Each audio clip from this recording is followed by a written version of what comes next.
Applebites. This is your Applebite Written Writ Ralph talking to you straight from our show here, the Written Writ. Show where you and I and you get creative, have fun, and geek out. And today we got the big geeks here with Cliff and Sam, and we're about to have some nice conversations about a plethora of geek activity.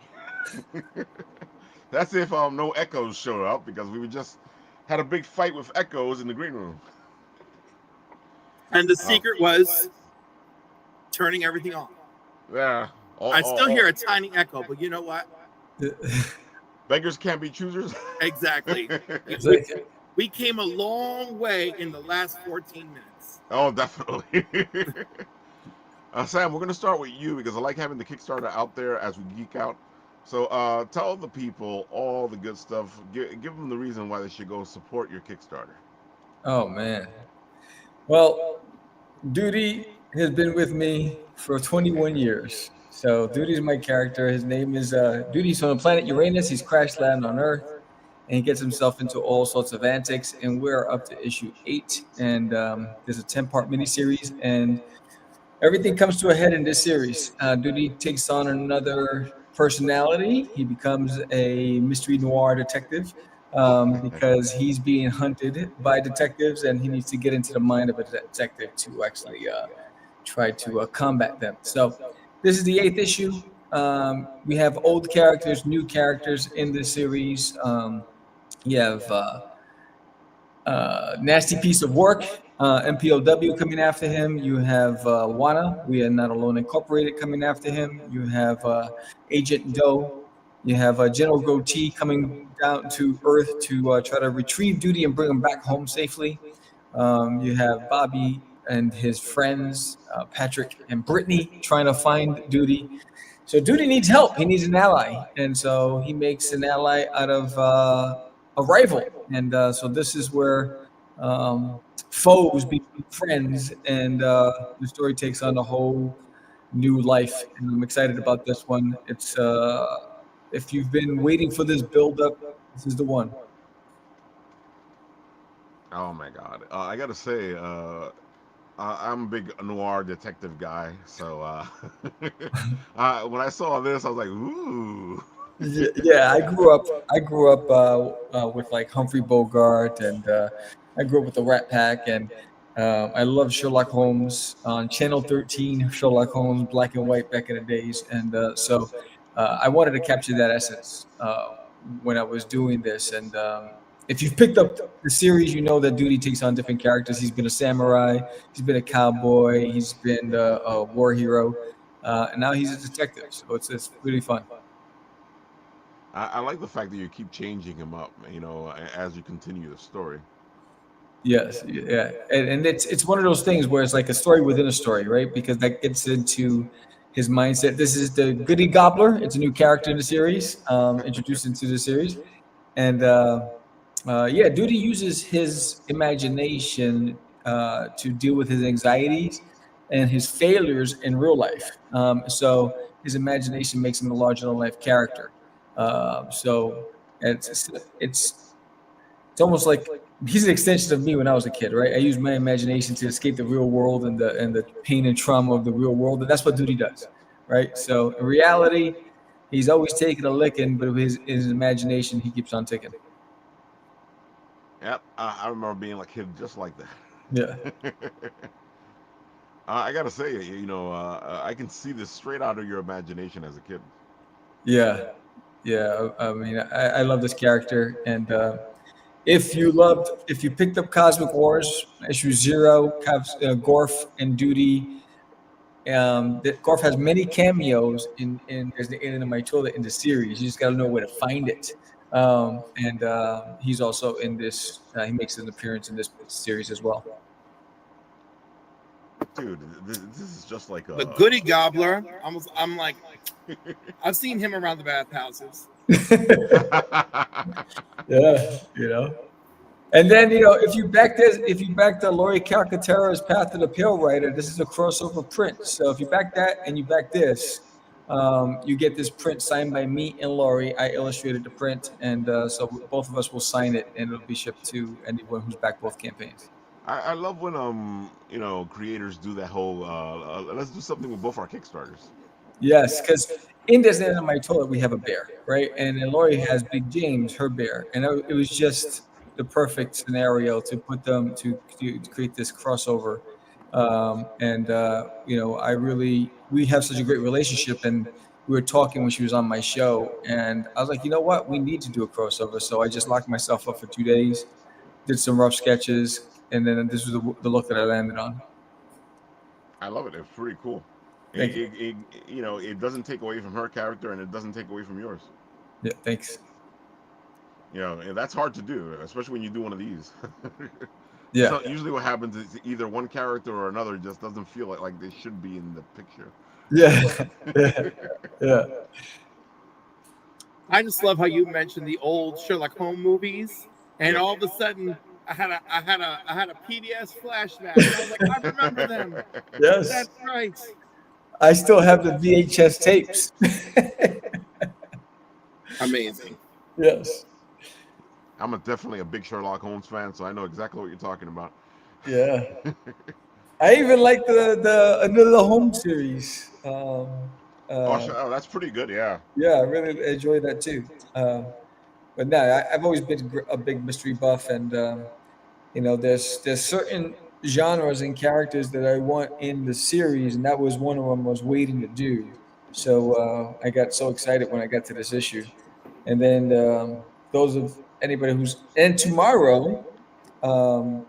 When we close out the Kickstarter, I'm actually honoring the backers of Disney in my toilet. So I will be having a fan awards cool. Section where I have 3 tiers. So everyone who's backed the campaign goes into the Doodie Fan Awards raffle, and then anyone who's got all 8 issues goes into the Super Fan Award raffle for a different prize, and then there's the Ultra, who's gotten 4 or more issues going into that raffle. And so I wanted to close out this campaign with just being able to say thank you to everybody who's been along the journey for this whole time. That's a great way to do it. I feel like sometimes we do the Kickstarters and we just don't really pay attention to it.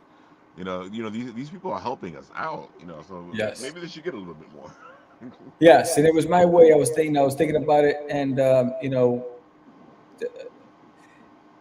there's so many options out there, right? And so for all the people that have come along the way and supported this campaign, I know that you have options, and I know that right now there's 2,000 live campaigns, right, on Kickstarter, right? And that's just on Kickstarter. That's not on crowdfunding and all that other stuff. So the fact that you took the time to invest in Disney on my toilet and be part of the series and the journey, I just wanted to find a way to say thank you. And tomorrow night, I'm going to do that. I gotta say, this was a great idea. The theme song. Oh, thank you. How did this come to be? Well, if you know my background, I started in music. I was in a rap group, and I also had a single. I had an EP back in the days, and so I've always been in the music world. And if you listen to Cast the Craze, we have a theme song for our podcast. And so I always wanted something. The whole goal is to just make Doodie a series on television, right? And so I wanted to try to attract as many different audiences as possible to the character and the brand. And music, I believe music and art go hand in hand. And when I start drawing it, I think of the song, I think of the words, and then I started just writing the lyrics.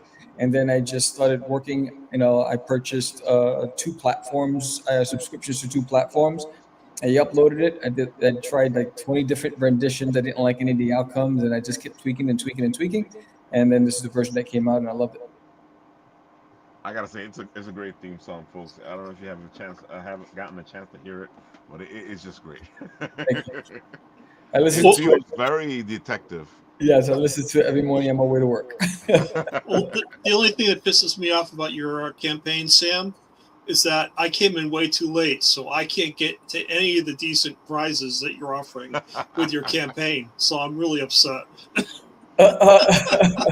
Well, if you're a physical backer, we already unlocked 2 prints, so you're getting 2 physical prints. No, but you put out the post like if you have like all 8 issues. I started too late. I'm sorry. I would have been on sooner if I knew this was going to happen. You know what I'm saying? I'm so pissed right now at you. It's unbelievable. But I'm happy though you backed me, so I'm okay with that. You're good there. But man, I don't. Sam, you could stick a bonus. Well, you're going into a raffle. You're going into a raffle tomorrow. And so all backers are going into the Doodie Fan Award raffle. So there's a chance you might win. Everybody, I love it, man. I love what you're doing. It's great. I mean, I got Cosmic Wars a while ago. It was really good, and I can't wait to read my first issue of Doodie. So, thank you. Awesome. Yeah, and I have everything I've ever created as far as comics are available as add-ons. So, Catch the Crazies is on there, the collected edition, Forbidden, which is the full complete omnibus, Arg, which is a short story prose, Cosmic Wars is available on the campaign. So, all of my body of work is there. The trading card sets for each of the character brands are available. So like you can get the limited edition collector's box as well that will have all 8 issues in it. So there's a lot that I offer on this campaign. So anybody who wanted to get caught up or read any of the other stuff that I've done. I gotta say, I like when creators do that to give the audience a chance to catch up. Yeah. You even got a limited edition collector's box. Yeah. That collector's box is a hit at conventions. I can see why. Yeah. The Ghostbuster Doodie.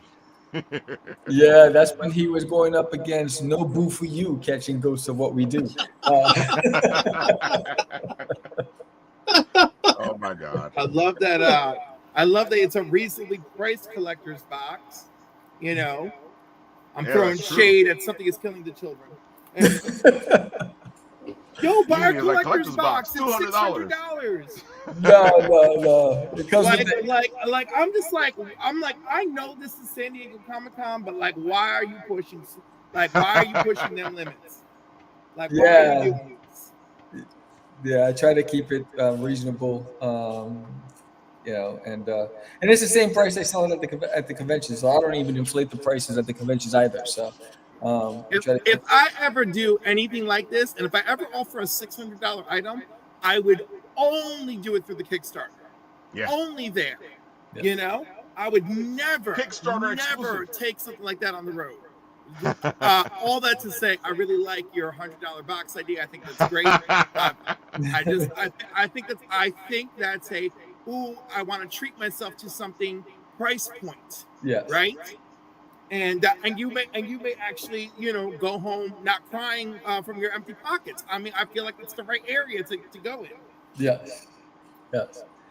But and I'm offering between today and tomorrow, anybody who backs the campaigns on the physical tier is going to get the hollow foil double-sided collector's card, which I'm holding in my hand right here. So hold on a second. If you pledge between now and tomorrow by 7 p.m. Oh, that's pretty. So this is the double-sided hollow foil card. Oh. Yes. I love it. Yes. Oh, that's great. It has your name on it, guys. Okay, your name all over it. Sam, will you be at Terrificon? No, I'm going. No. Okay, so y'all need to get out there and back this project. Okay, you can't even afford a table at Terrificon, the most terrific con there is, with the best tables you can purchase in the whole tri-state freaking area. I live in Texas. That's a big trip. That is a big trip, but do know that you will not be paying New York Comic-Con prices if you do come out here for it. There you go. Yes. Next year, I plan on doing out-of-state convention. I'm still working on which one, but I am voting for Terrificon because it's big, but not too big. Also, it's close to me. And I am biased. It's also. I like his reasoning. But no. Seriously, it's big, but not too big, and I think that's good for people with up and coming projects. Right? Like whereas I think you can get lost in a place like near Comic-Con, much less the fact that it's wildly expensive. Glenn, I love you. And or you could go to Heroes, which again, they're lovely people. They will not overcharge you. But Heroes is 280,000 square feet of comic bookness. Yes, it is. And you could get lost there too. Yeah. So is great. I vote for Terrificon because the I'm going to travel and the price point kind of line up. But if I were going to go with another one that I feel like is reasonable and a good experience, I would say Heroes, just because it is so well attended and so well loved. Yep. But again, you got to factor in, like, well, wherever I go, how lost will I get in the mix? You know, or like, what's it called? Steel City or Motor City? Motor City. They both exist, don't they? Like Motor City. I think you're saying two different cons. Yeah, those are two like nice shows, but again, I'm not sure what their attendance is like. But Terrificon is really great. Obviously, people have been talking about it forever now. Right. Yeah.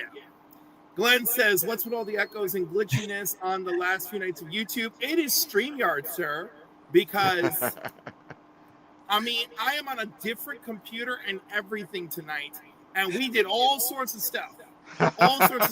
This was so much worse 25 minutes ago. You have no idea. God. It was an echo chamber strictly from the bowels of hell, where Banshee and Madeline Pryor and Tyrock from the Legion of Superheroes were having some kind of psychokinetic echo battle. Well, Cliff, I think you're wrong on that, because I think what we're trying to do here is to double up efforts to make sure everyone is understanding what's happening, because we're not just saying it once, we're saying it twice, and sometimes even 3 times. Right, because repetition is very important. Exactly. I'm telling you, folks, if it was like we were like in Yankee Stadium, it was like, now playing. Yeah. No, for real. It was deadly. You know, Garflon gave me a super chat. I want to add something to my monthly giveaway, so I think I'm going to add a Dazzler number 1. All right, go ahead, do it. So I have bigger things in the works, but so far, every time somebody gives me a super chat, I just throw in something for my box. So we got this Chromium Generation Oh, that's X beautiful. I remember that book. You know, Blast from the Past. All right, one of my favorite X-Men covers ever. That's a good one, too. That's nice, yeah. And now I just threw in Dazzler number 1. Oh, my God. I haven't seen... Because everybody needs I haven't seen half these books in so long. You're not going to see them all this weekend at Terrificon. Terrificon. Yeah, I know. Listen, I mean, like, as soon as you're ready to talk about Terrificon, I am ready to talk about Terrificon. If I haven't been already. Yeah. Everybody I know is going to Terrificon. But I decided to only do 3 conventions this year, because last year I did 14. And yeah, I needed a break to just get caught up with the artwork and get my books finished. 14 there you conventions. Go. Oh. Yeah. It's and it's even though it's in Texas, every single one of them is like a 5-hour drive, because Texas is like another country. Texas is huge. And so there's overnight stays, all that stuff, and so I was burnt out last year, and I needed to just focus on finishing all my projects. You know, it's funny. You say 14 conventions, and I'm here getting all like, 14 conventions, and then I sit there and think about it. I'm like, Ralph, you've done more than that this year. But it's a difference, though, because when you're tabling, it's a whole other thing. Well, I don't know, Raphael. After Bronx Anime last weekend, man, that was like 13 conventions and 1 with the heat. It was awful. Oh, my God. It was a great convention, folks, but it was hot. It was so hot. I was dying. Yeah. Actually, Yeah. I Look, can picture. Glenn's like, keep getting booted. It was same last night on the other show. Some stuff is happening. Oh my God. All right, so Cliff, why don't you tell the people all the good stuff? Tell them who you are. Tell them what you do. Tell them where you're going to be this weekend. Well, the number one thing I guess I'm doing this weekend is spending money. So that just seems like more of a problem than anything else. Typically, you can find me on the Council of Comics, where Sunday nights we do the box office, and we're reviewing old film. And we've been rotating. We have thematic trilogies. So we went from straight up trilogies. Now we're doing themes. So like my theme was 1981. So I got 3 movies from 1981, and then we got 3. Now we're doing 3 movies from 86, I think, that Sam is in charge of. Episode 200. We're getting real close to 200, and we still don't know what we're watching for number 200. Okay, and then Monday nights we do New Keys and Hot Topics. Wednesdays, like tonight, we did the Hangout at 8 p.m. Tuesday nights, you can find me on Izzy First NYC, where he and I do the top trending comics. Izzy will also be Great at show. Terrificon this weekend.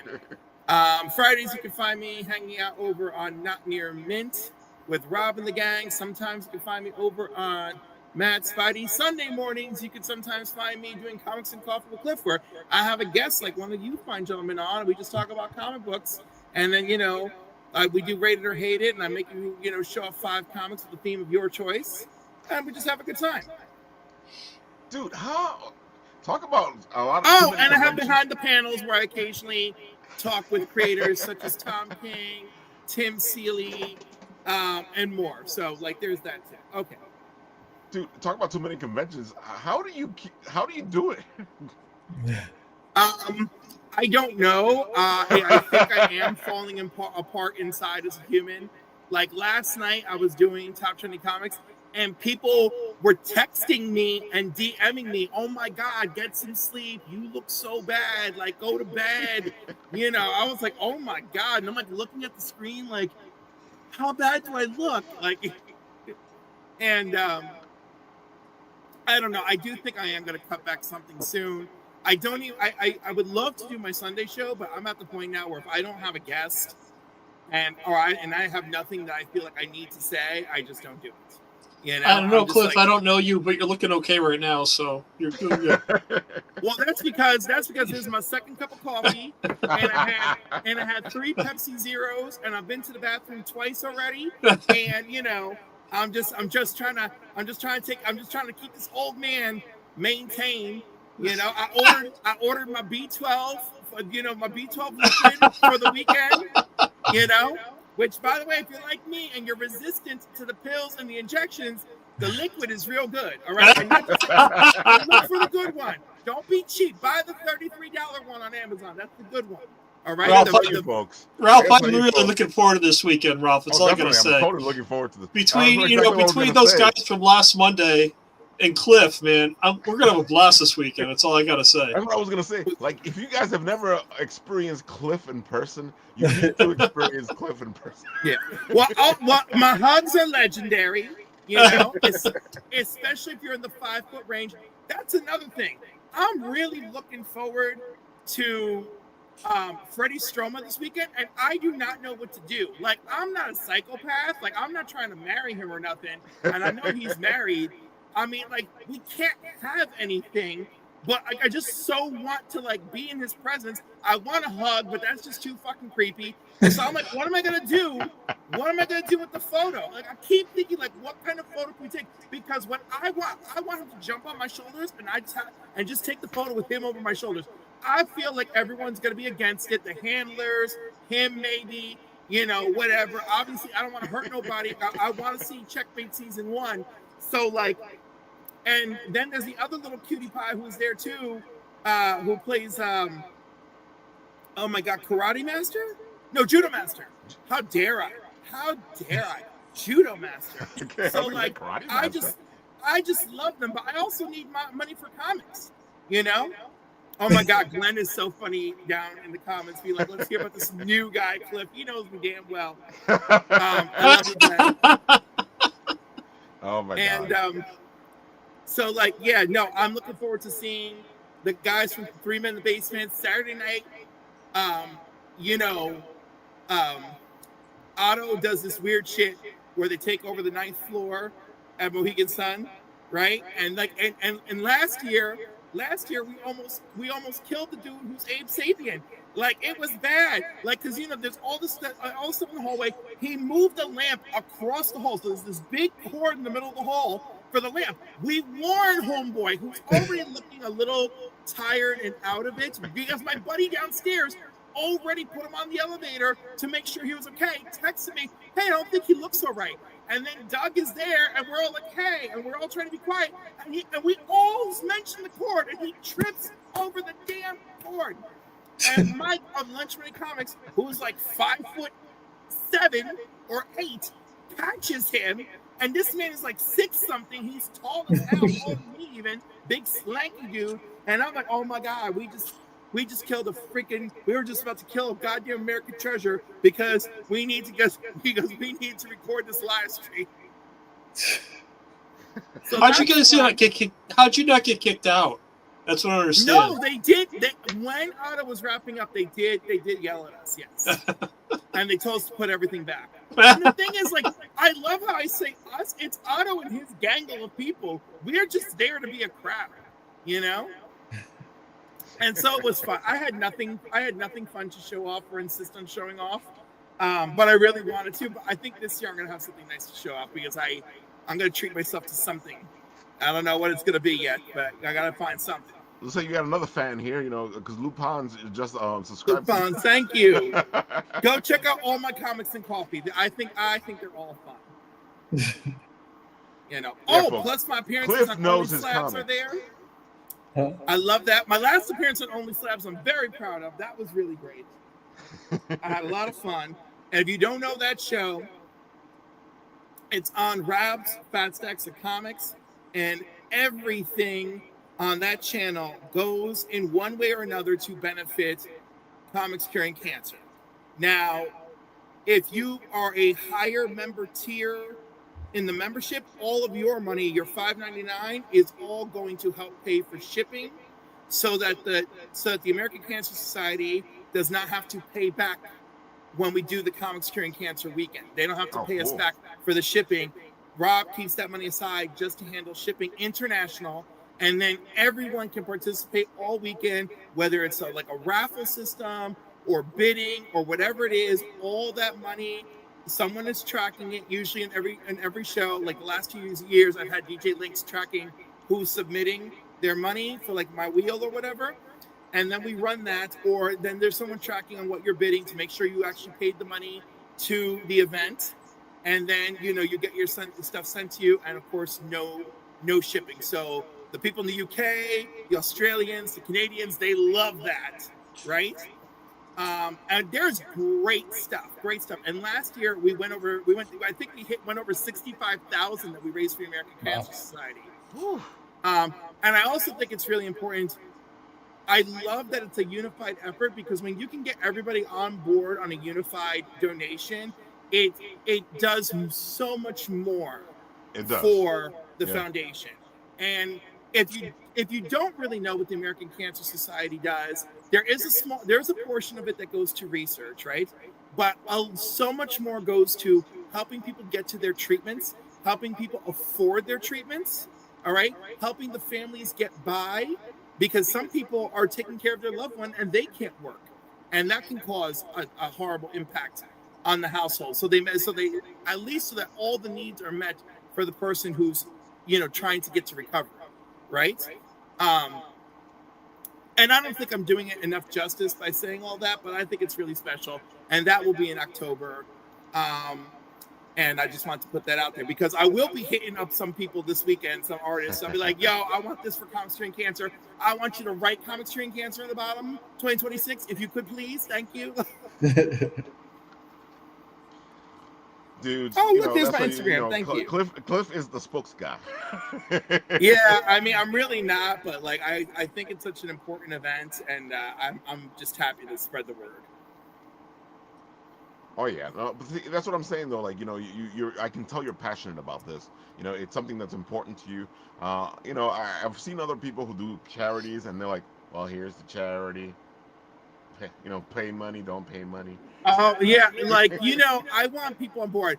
My personal one is Toys for Tots with the Marines. I love Toys for Tots. Toys for Tots drive every year. We do it at the comic book store, and you know, and that's great. And last year and 2 years prior, there's a dude that we know who works for 6 degrees of separation, works for Paul Rudd, right? And so he will go through the candy store that Paul Rudd and Glenn from not Glenn. What am I saying? Walking Dead, baseball bat, Negan. Kirkman? No, Negan, the actor. Oh, the actor. Okay. Yeah, no, not Robert Kirkman. But anyhow, what's his name? Who plays Negan and a million other things in a million other movies, and I love him. And he's as tall as I am. He's got a big booming voice, and I can't remember his name sometimes, and it really bothers me. But like they live kind of in the area, and they bought this candy store together. So like, and this guy, does stuff like in that building that they don't own. But anyhow, the point is, 2 times he got Paul Rudd to sign a bunch of stuff. It was fun. Last year, Ryan Gary Brown, if you remember him from Murder Hobo, and of course he did some fabulous Stork covers recently. So Ryan drew on a blank Ant-Man, Paul Rudd as Ant-Man holding a copy of Mac and Me, which is a running joke when Paul Rudd goes on any talk show, and it's like, show a clip of the movie, and they show a clip of Mac and Me. Yep. So we were all told that Paul Rudd absolutely loved that, and when he signed it, because normally the first year we sent stuff for Paul Rudd to sign, we never saw it again. Right? Completely different stuff came back. Right? Completely different stuff came back. So I got better stuff. Lupin says it's Jeffrey Dean Morgan. Jeffrey Dean Morgan, thank you. See, I can't remember shit. So like see, in my head I hear Batman's dad. Exactly. The Snyder version of Batman's dad. So and also from Watchmen. The comedian. And Supernatural. Yeah, so we got, oh my God, that's right, he's the dad in Supernatural. Oh, too important. Yeah, he's the dad. And of course, he was just on The Boys too. But anyhow, we got back movie posters in English and in Japanese that he signed, and we got the toy helmet that he signed, and that was it. And they all sold for good money. It really upped up our intake, which is great. And then last year, we got more posters, which he signed, and he actually signed the comic book, and he actually signed the other things that we sent. They all came back, and we all had a really big laugh about it, because at this point we didn't care. We're like, we're just gonna sacrifice it to the Paul Rudd gods and see what happens. Well, we get the same stuff, we'll get something else. Woo! Yeah, no, but because like I sometimes there's so many rules that we don't know about, and like I remember I got into an argument with this guy I know over Snooki, and I was like, damn it, now you're making me defend Snooki. I was like, because she's a local celebrity, right? And so like he worked at a store where she was doing a signing, and there was all these demands, and he blamed Snooki. And I was like, no, I'm like, that's her rider. It's all in her rider. That's it. And it's part of the MTV rider. And I was like, and I don't even have to go to your job to know what the hell I'm talking about. But anyhow, sure enough, I went to his job and I called him out, and his boss said I was absolutely right. So they had to play specific music. She had to be referred to as the Queen of Poughkeepsie, like all this stuff. And I was like, that's not her. That's in her rider. And, I was like, now, if you want to talk about that time that her and I got into a fight over the microphone at karaoke, that is a different story. We can go down that road. I tell you, folks, Cliff is a bundle of energy. Oh my God. It is the coffee and the coffee only. Also that I took a fresh shower and did my hair again just for you. I was gonna say you look all freshened up. Oh, I freshened up. I took a shower head. I put it on Mega Blast. I went all over. I woke everything up. That's the way to do it, folks. That's the way to do it. Come on the show. Give you the energy, the love. Come on. Yeah, I have to. Especially after last night. Cliff, you look bad. Cliff, get some rest. I'm sorry, man. I gotta go to shower. Cliff's inspired me. I gotta say that, that's when they start calling you out. Have you not showered today at all? I cut my lawn today. I never sweat so much in my whole life. It was horrible. It was horrible today. I came in, it's like my whole shirt was like, what the hell is going on here? Oh my God. What awful. Are you in New York? I'm in New Jersey. Yeah. You know, that's close and bad enough. So today was a lot of hit and miss rain, you know. So I don't know if you had any luck with that, but that was not. I've had a little rain, but not as much as they said it was going to come. So No. We're gonna call it rain because it was like spit on your face. No, it was not. It was worse. It was worse than that, and of course, it was only happening while I was doing deliveries. Oh. So that makes it worse. My side hustle, because really I'm not good at anything other than doing a lot of talking, and that's just not enough of a side hustle. You know, one day I'll become the big gay Oprah of my dreams, but that day is not today. So I'm telling you, I told Mitch that I will probably do it at Terrificon. I want to have a panel, and I want it to be about my book, and I want 200 people in the room, and before they leave, I want everyone to look under the chair and pull up a little golden ticket and be like, you get a slab, you get a slab, you get a slab, you all get a slab, you know. And then of course I'll make sure that I arrange it with CGC so that's all set up and that all of it is slabbed for this very specific occasion. So even if I offer the comic in another, even if I offer this variant in some way, other shape or form, the slab you got that day, you only could have gotten that day, right? And then if you ever get a copy of that book ever, you can only get a copy of that book from me, period. Like, that's it. That's how I want it to be. I want it to be that one special treat. If I can get to the point, and now we lost our host. Hi. Don't worry about it. Just keep going, Cliff. You're good. Welcome to Cliff and Company. Sam and Paul are joining me tonight.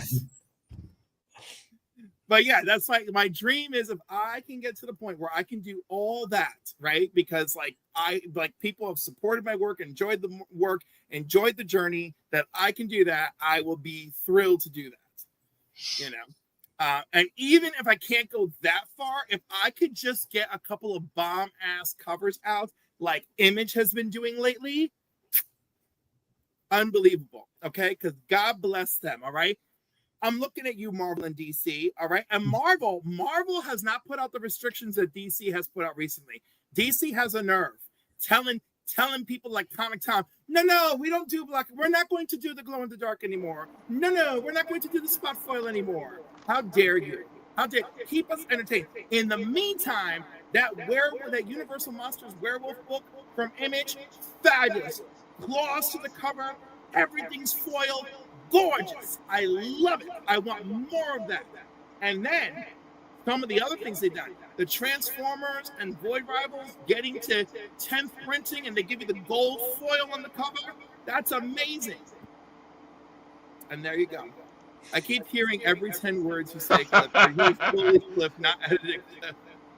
How is this possible? So if I understand this correct, Cliff, you like bling. Is that what you're saying? I like well-earned bling. Right? So, like, if you want a spectacular issue 1, that's a spectacular issue 1 cover. Right? If you want to celebrate 10th printing, why the hell am I not getting foil for 10th printing? It could be gold, it could be red, but give me some foil. Look at 10th printing of Batman. There's 1 or 2 cool variant covers, and the main cover is the original A cover with a red bat. Thanks for nothing. Yep. You know? Well, I bought Terminal. I picked up Terminal like last week, I guess. And they had a blind variant, right? I figured, okay, I got the variant covers and I got the blind variant in the pack. I opened it up. It's the same as what I bought off the shelf. It's like I was so pissed. I'm sorry. This is a flaw I hope to never repeat.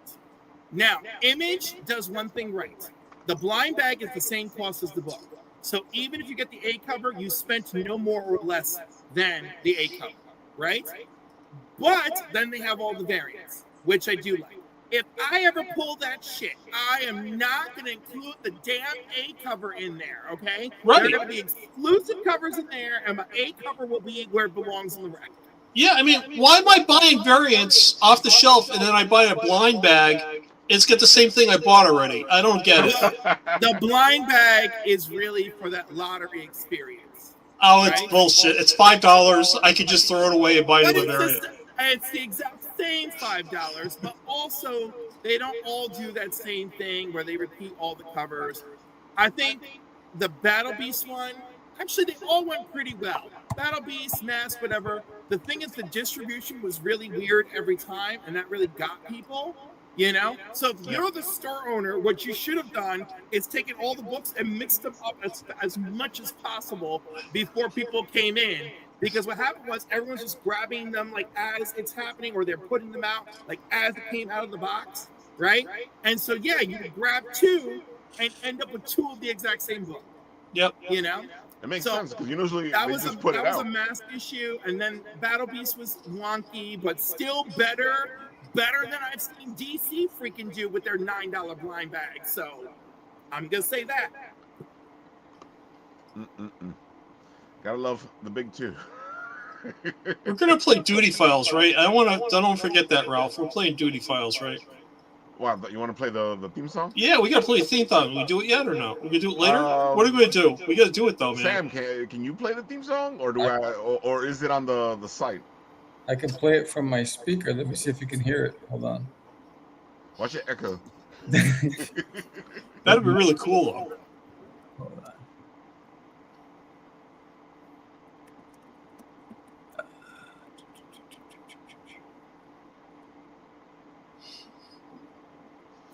If this doesn't work, we can always you can always share it with us on the little plus sign down there.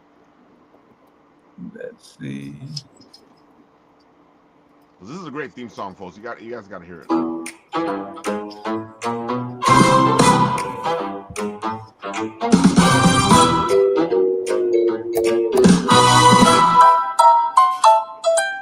When the shadows start to crawl, there's someone ready for it all. Oh my God. When things get eerie, socks disappear and hallways weary. A laugh in the dark, a step on a stair. Mr. Fan's secrets drift through the air. With a twinkle in his otherworldly eyes, he chases down every surprise. And creaking doors to missing treats. No puzzles too tricky, no riddle repeats. Every corner, every case, there's a sparkle and a smiling face. Who do you call when the odd times arrive? Detective Dooley brings the light to your life. He breaks every code, he's clever and quick. No mystery lingers too long for his tricks.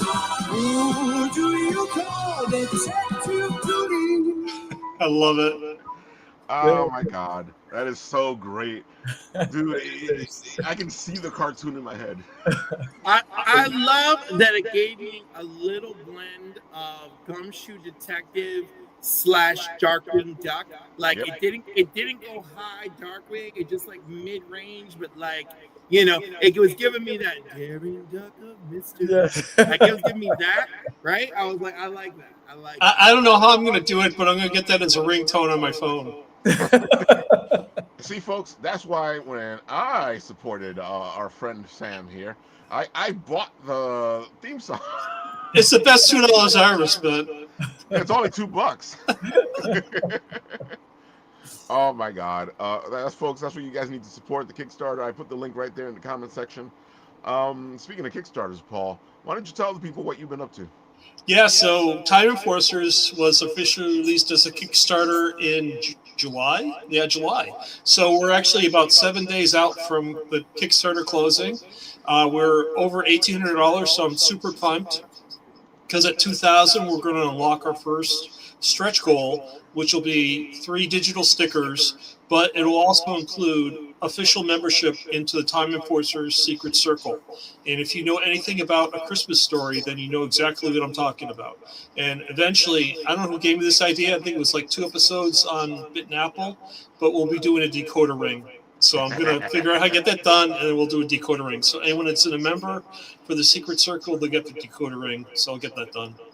But no, our Kickstarter's out. It's going to be a 48-page book at this point. It actually might be bigger the way it's going, the way I'm drawing. So I'm expanding it out, and we have a bunch of rewards set up, different levels. And the thing about it is if you pledge one level, you get all the rewards below that level. So if you pledge $20, you're going to get all 3 levels below that as well. We also have 5 Virgin variant covers set up. I worked with 5 great artists: Angel, the Son of Saint, Lopez, Keith. I'm sorry, losing my mind, Ralph. I apologize. Keith Williams. And then we got Will Torres, and we got Chris Mad, and we got Angelo Concepcion III. Yeah. So I'm really pumped. These covers look great. They're going to be Kickstarter exclusives, meaning that they're Virgin variants. So once the Kickstarter is done, if you want to get a variant cover, it'll have Time Enforcers branding on it. So this is an opportunity to get something in pristine shape with regards to the artwork. I'm not going to touch it at all. It'll just feature the artwork as is, so it's really cool. And they're all excellent. They all have their own spin. They all have their own appeal. And I just love the work that these guys did. It was just really amazing. Okay, but who is the lady hanging out with Amelia? With Amelia Earhart, yes. That's a character I made up. Her name's Maisie Smith. She's actually an engineer for Amelia. She went to MIT, did her graduate work at Caltech, and specialized in warp temporal dynamics. Interesting. Yeah, so it's like I take characters from history, but I also make up characters to go along to add to the mix. I'm really trying to make this. Go ahead. Is she there to make sure that Amelia gets lost forever? Oh, stop it. Or wait, better yet, Amelia gets lost, but she's lost in time, and she becomes a time enforcer. Now you're really putting a spin on this, Cliff. I haven't thought of, so I have to think about this one. I kind of like that. Like the greatest mystery of all is solved because she became a time enforcer, and then of course she's just a super pilot. Like it's like oh my gosh, it's an intergalactic ship, and she's like, if it's a ship, I can fly. Well, to be honest, Maisie really souped up her Vega 5B and made it to 6-3D, so it looks really cool. Yeah. So this is like a game and a comic, and like it's a great many things. Yeah, it started out as a video game. It came out of COVID. I saw the experience kids and educators were having with virtual learning. I really wanted to make a fun experience, and it originally was a video game. It's for sale in the app stores right now, episode 1. And then with episode 2, I had to animate all the scenes. I figured, why not do a comic book since I have to do all these animations anyway? So that's how the comic book came about. And so everything in the comic book is going to be featured as an animated scene in episode 2 of the video game. I like it. This is very Carmen Sandiego. Oh yeah. Oh yeah. You know, I love that because it's funny, right? Because Carmen Sandiego was also kind of born out of that same need, right? It was like it's like kids are really getting into computers, and you know, and what a great way if we could educate them with fun. It was like, how about this thirsty ass bitch is robbing people? You gotta chase her around the planet and time. Well, that's the thing. I mean, I've talked to so many people, and when they talk about learning history, there's 2 things that come up. I got my experience from Where in the World is Carmen Sandiego or Oregon Trail. What people fail to realize, I go back even further. I got mine from Fractured Fairy Tales and Peabody and Mr. Sherman and Boris and Natasha, you know, learning history that way, which was amazing. Yeah, so. Boris and Natasha might be the wrongest way out of them. But I will tell you this. I give a lot of credit to Mr. Peabody. I give the most credit to Carmen Sandiego. I give a lot of credit to Wishbone. Shout out to Wishbone.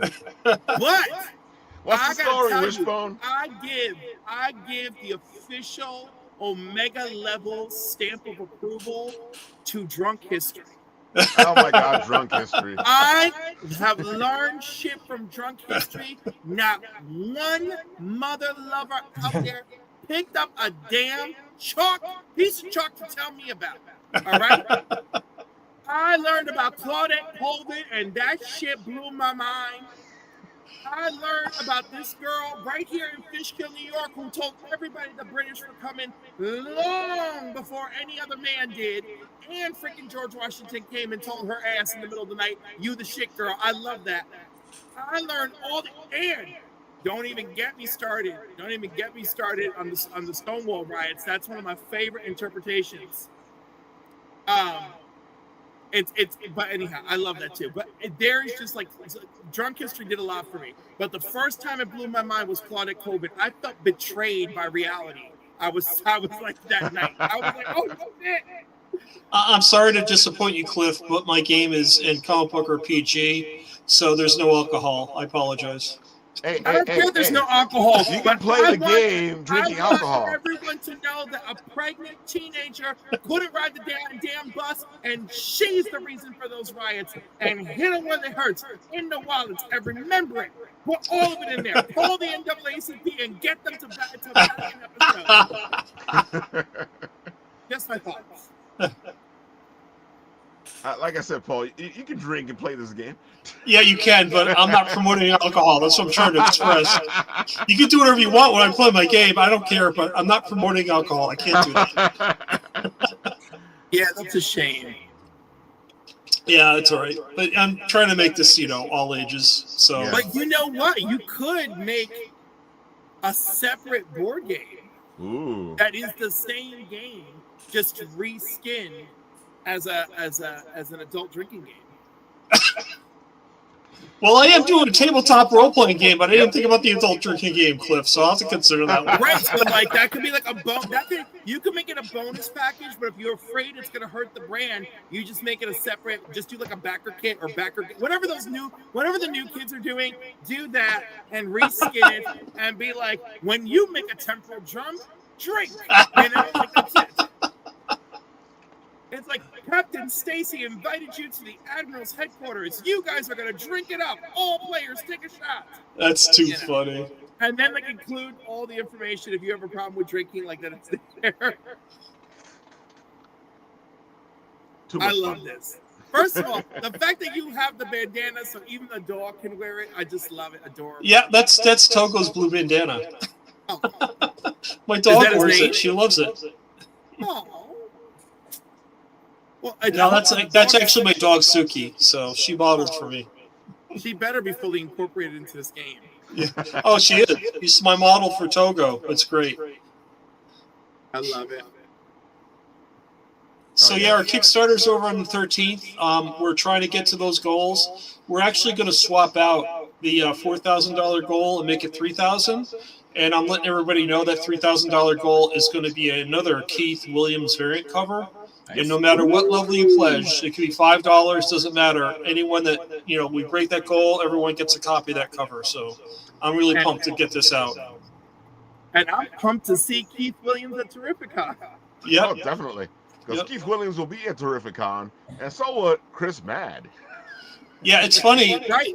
I had Keith, originally that cover that's displayed on the page that Keith did, that was just a piece of artwork that I'd done. I asked different artists to do, how would you do my characters as your style? How would you draw Time Enforcer's characters? And he did that version of Nick O'Time, and I loved it. I said, Keith, can you make this a cover? And he did. And so when I picked it up from him at Garden State, he gave me the cover, and he said, Paul, flip it over. And then he included another cover of Nick, different pose, beautiful. And he said, no charge. He's just amazing. He's such a great guy. I just love Keith. He really is a good guy. Yeah. Yep. He's amazing. I'm always telling him to gussy up his table, add issue 13 of Transformers on there, let people know that you were there. Yep. Yeah, I just I'm having a blast with this. It's so much fun.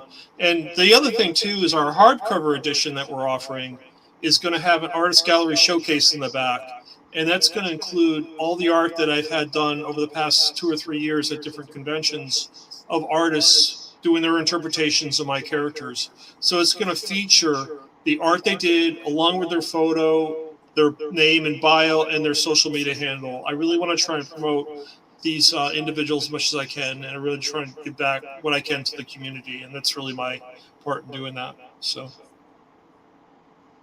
I gotta say, Love it. Just love it. You know, Paul, you're constantly helping out the everybody around you, because when everything you do, kind of like raises up everybody.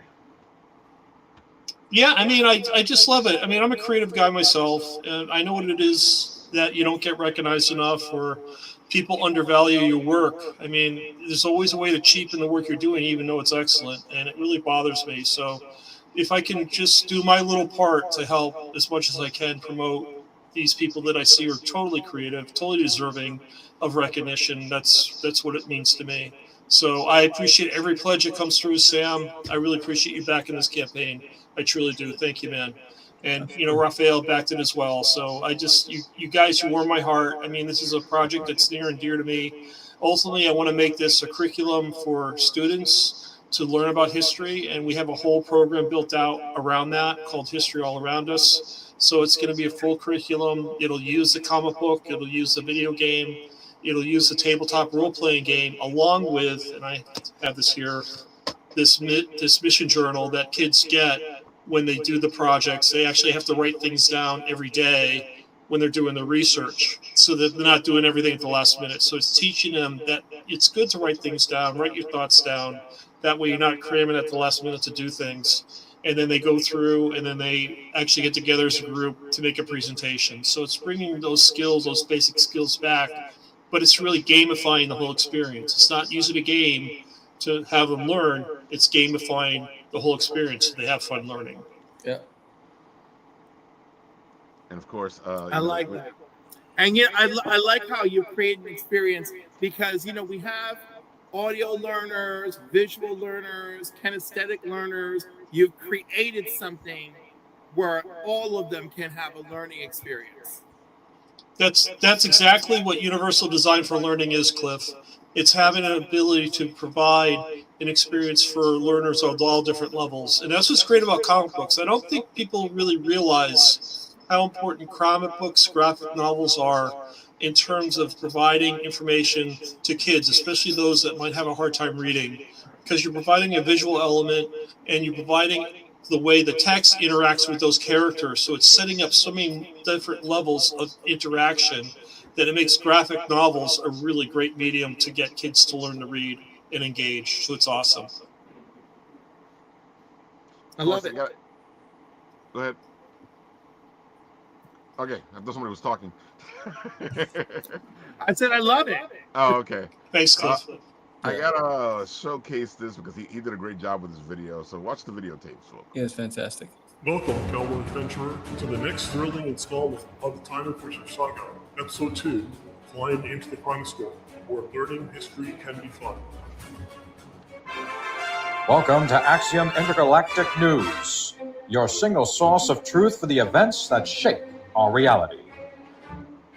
Timeline in chaos! The GSTC moves into action! This is your announcer, Ed Henry, bringing you the latest intergalactic updates from the Axiom News Network. The Galactic Space-Time Consortium, watchful guardians of the timeline, are under attack! A new evil from a trans-dimensional realm has emerged with a diabolical mission to transform reality as we know it. As events unfold, one question remains and looms large. Has the public placed its faith in an organization unprepared to handle the challenges ahead? Fascinating read. A bit difficult to comprehend. I'll have to consult with CG about this one. Well, hello there, and good day to you. I'm Paul Hebert, speaking to you from the historic Thomas Nast Library, right here in Morristown, New Jersey. Now, if you've been following the reports from the Axiom News Network, you could be forgiven for believing our situation is, well, needless to say, rather dire. However, the truth is considerably more fascinating.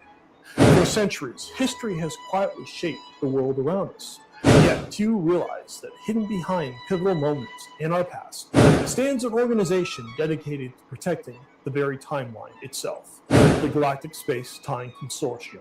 Its mission appears simple, but it is somewhat difficult in practice. Preserve history as we know it. Today, this challenge has never been more important, and that is precisely what the Time Enforcers is all about. One might even say learning history can be far more exciting when action and adventure is a big part of it. But enough from me. I would like to introduce you to one of the founders of the GSTC, the venerable Professor C.T. Haugens. C.T., are you there? Blast it, Paul. Couldn't you have picked a better time to drop in? It's total chaos here. The outer defenses of the GSTC headquarters have been breached. Time portals are destabilizing. The archives are under siege. The very timeline itself is at risk of collapse. We need to call in every recruit we can to the GSTC to help out. I can't speak now. I have to go. Well, as you can see, the situation has become considerably a bit more complicated, and quite frankly, we can use your help. Joining our Kickstarter campaign is your opportunity to take part in this mission. Whether you're discovering Time Enforcers for the very first time, or you followed our adventures from the very beginning, you will find a reward tier worthy of every agent. Choose from multiple editions of the graphic novel, including 5 stunning variant covers illustrated by an incredible lineup of legendary artists, an exclusive hardcover edition, and additional rewards that will unlock as new stretch goals are achieved throughout the campaign. Every pledge strengthens the mission. Every backer helps bring this adventure one step closer to reality. Friends, make a pledge. Support the mission and help us defeat Chronolith and his evil minions of doom once and for all. The GSTC is counting on you. Thank you for your support.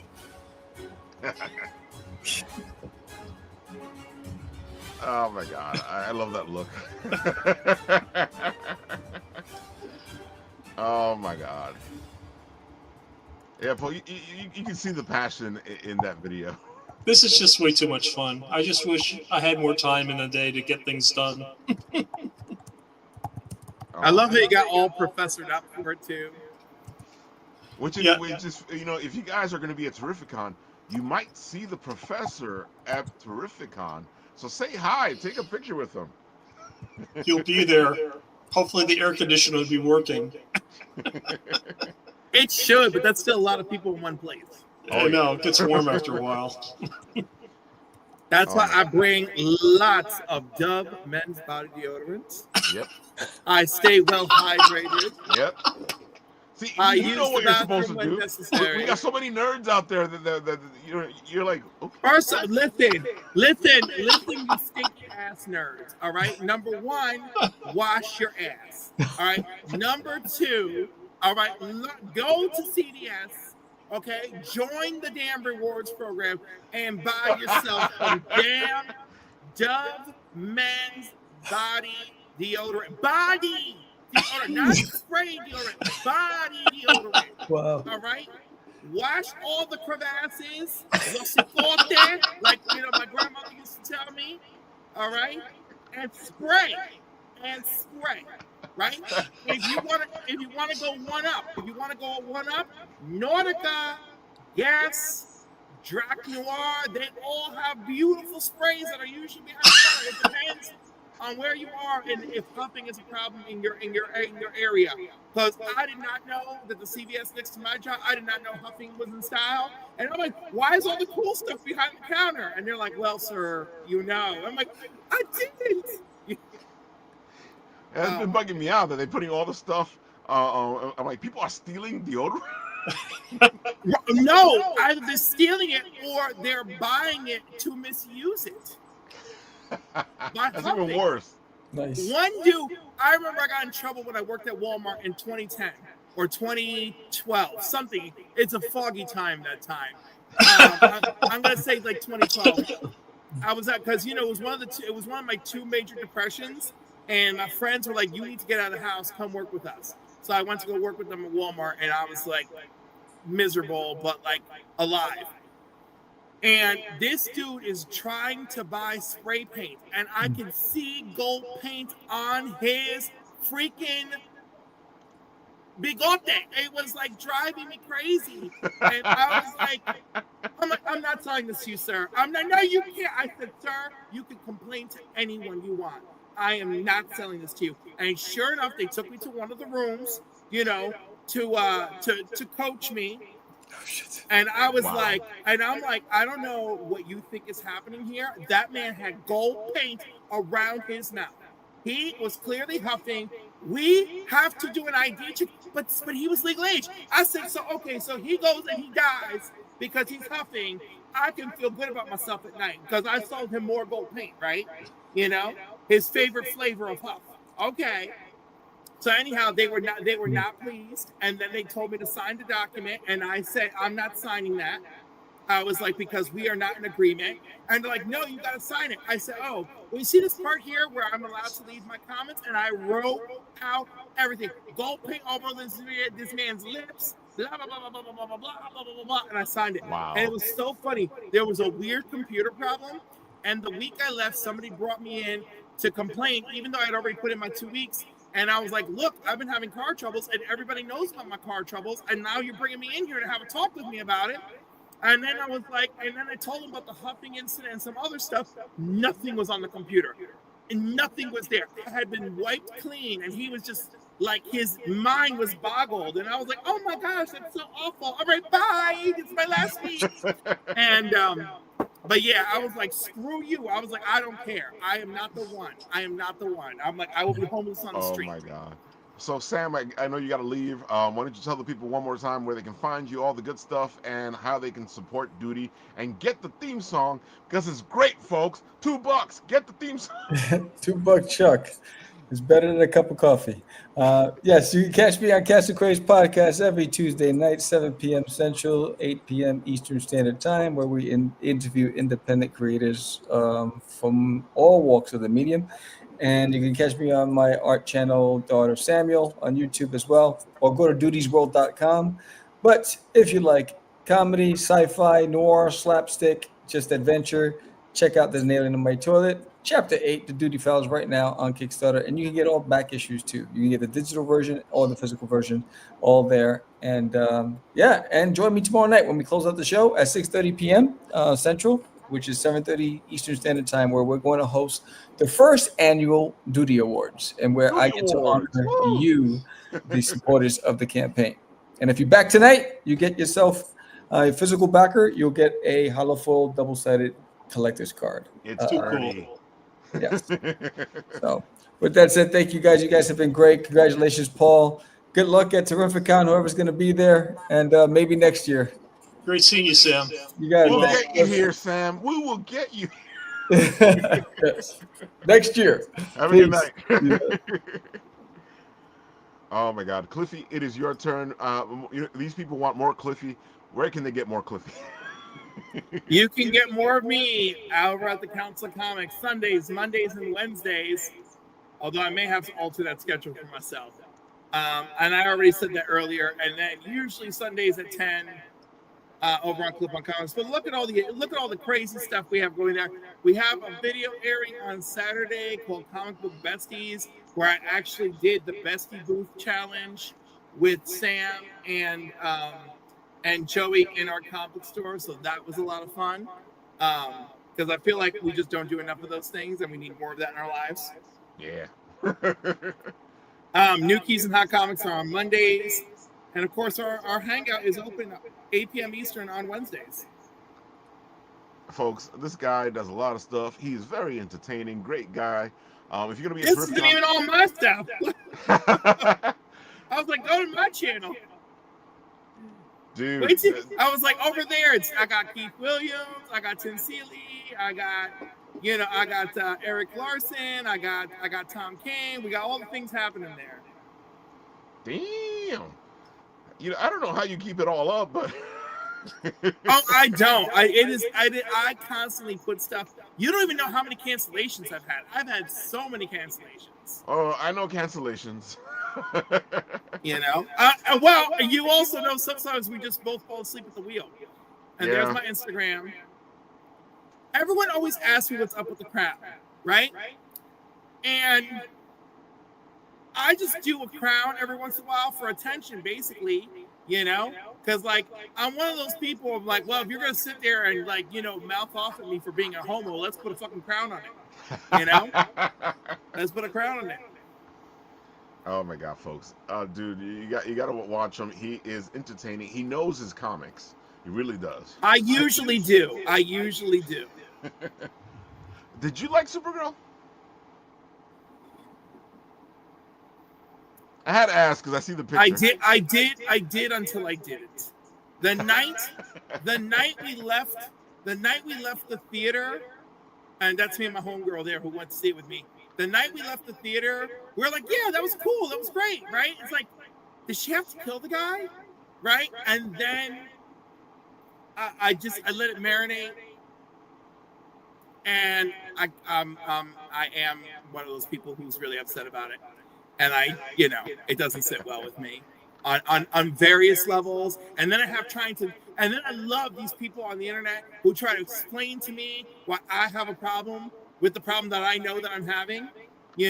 Oh, you can't expect everything to be a 1-for-1 copy. Shut the hell up. I didn't come here for 1-1-to-1 copy. I came here for the girl of steel. That's not my girl of steel. Well, what did you expect, Melissa Benoist? No, shut the hell up. I have to agree with I don't you. care. I don't care. I feel like the change in the story kind of messes it up because it kind of gets rid of her growth. I could have lived with everything and anything, but you spent your entire campaign ranting and raving about Woman of Tomorrow, then you disrespected it. Yep. All right? You spent the entire movie ranting and raving. Don't kill. You give us a flashback to Kara's parents. Kara, you can be anything, but all we want for you is to be good. You do all this messaging. Yep. And then you do what you did.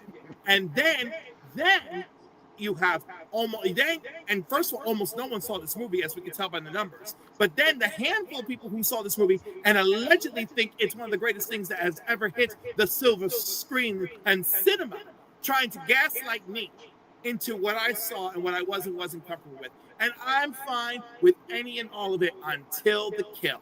The kill really hurts it. I enjoyed Lobo. I enjoyed the acting. I felt there was plenty there that already separated her from Superman, all right? Being like, yo, I will take a piss in front of you is enough to separate you from Superman. I don't need you knifing a dude up or, when you are at full power God mode. Okay, I think that's enough of a rant for me.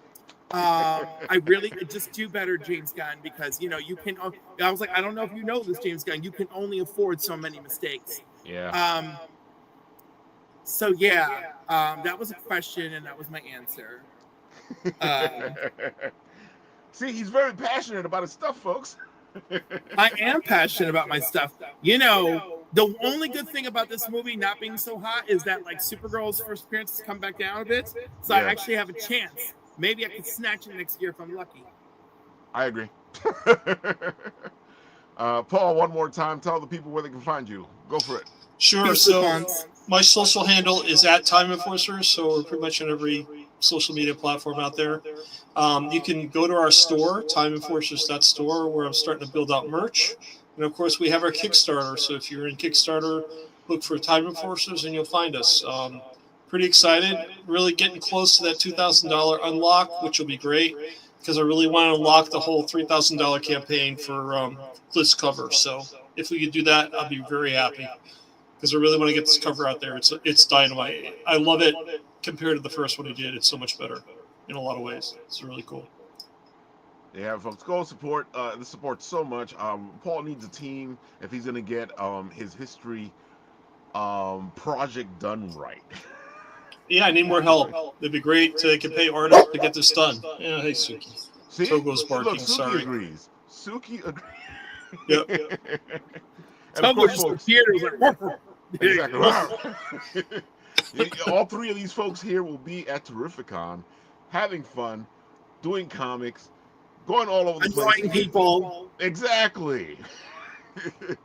And you will see the professor, say hi, take a picture with him, and the professor might have something special for you if you find him.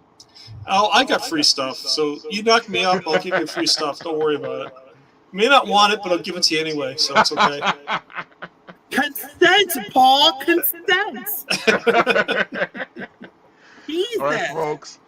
Make sure that you go to Terrificon this weekend. It is a blast. We have a lot of friends that will be there. The names and the amazing amount of people that will be there. This is a true comic book convention. You have very few of those. And, of course, you still have stars, and you have a lot of stars of the comic book universe. So that's what you got to do. You got to go say hi to Cliff, say hi to Ralph, say hi to the professor, and enjoy Terrificon, because we will be there. And if you see It will me, be terrific. Exactly. If you see me, I'll put you in the trailer. With that, I'll do what always happens on this show. I'll press